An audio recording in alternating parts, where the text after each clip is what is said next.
বৃষ্টি দেখে পরিবারের সবার ইচ্ছে হলো হাঁস ভুনা খাবে। ওয়েদার ডিমান্ড আর কি। আসসালামু আলাইকুম, ওয়েলকাম টু শর্মিলি কিচেন। আজকে আমি শেয়ার করব নারকেলের দুধ দিয়ে হাঁস ভুনা রেসিপি। এজন্য আমি তেলে পেঁয়াজ ভেজে নিচ্ছি। এখানে আমি নিয়ে নিয়েছি হলুদের গুঁড়া, মরিচের গুঁড়া, ধনে জিরার গুঁড়া, লবণ, তেজপাতা, গরম মশলা অর্থাৎ এলাচি, দারচিনি, লং, গোলমরিচ।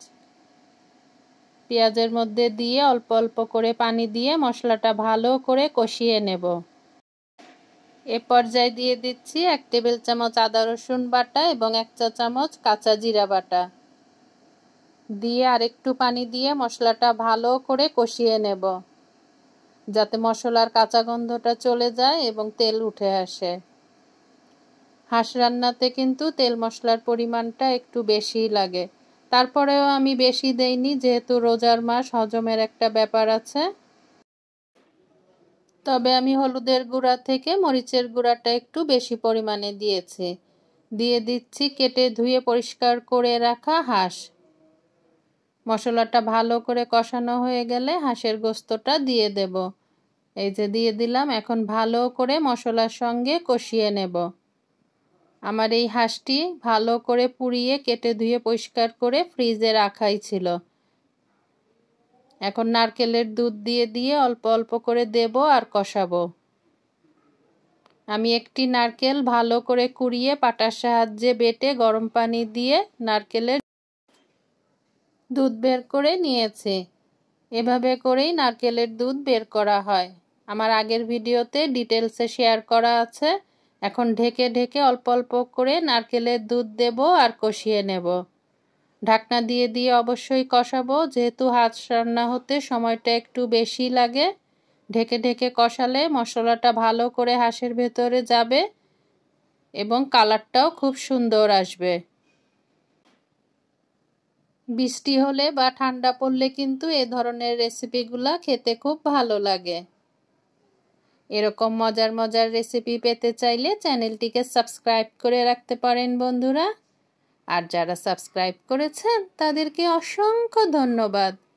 প্লিজ বন্ধুরা ছোট্ট একটি লাইক দিয়ে ভিডিওটি কন্টিনিউ করবেন।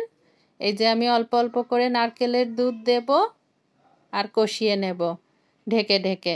যেহেতু আমি কোনো পানি ব্যবহার করছি না, তাই নারকেলের দুধেই আমি পুরাটা রান্না করছি। ভালোভাবে কষাতে হবে, কারণ হাঁস কিন্তু অনেকক্ষণ যাবৎ কষাতে হয়। অন্যান্য মাংসের তুলনায় হাঁসটা কিন্তু সময় নিয়ে রান্না করতে হয়। আমার পুরাটা রান্না হতে সময় লেগেছিল 40 থেকে 45 মিনিট পর্যন্ত। মিডিয়াম জালে আমি রান্নাটা করেছি। এই যে আমি নারকেলের দুধ দিয়ে কষাচ্ছি আর ঢেকে ঢেকে রান্নাটা করে নিচ্ছি। এভাবে করেই আমি পুরোটা রান্না করেছি। এখন একদম মিডিয়াম লো ফ্লেমে তাওয়া দিয়ে দমে রাখবো। শেষের 10 মিনিট আমি মিডিয়াম টু লো ফ্লেমে তাওয়া দিয়ে দমে রেখে পুরোটা রান্না করে নিয়েছি। এই যে আমার কষানোটা প্রায় হয়ে এসেছে, গোশতগুলাও খুব সুন্দরভাবে গলে গিয়েছে। খুবই সহজভাবে আমি করে দেখানোর চেষ্টা করেছি। আশা করছি বন্ধুদের ভালো লাগবে। ভালো লাগলে প্লিজ বন্ধুরা, আবারও বলছি, লাইক দিয়ে দেবেন ভিডিওটিতে। আজ আসি, আবারও চলে আসবো এরকম নতুন কোনো সহজ মশলার রেসিপি নিয়ে।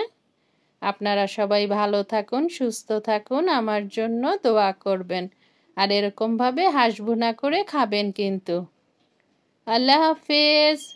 আসসালামু আলাইকুম।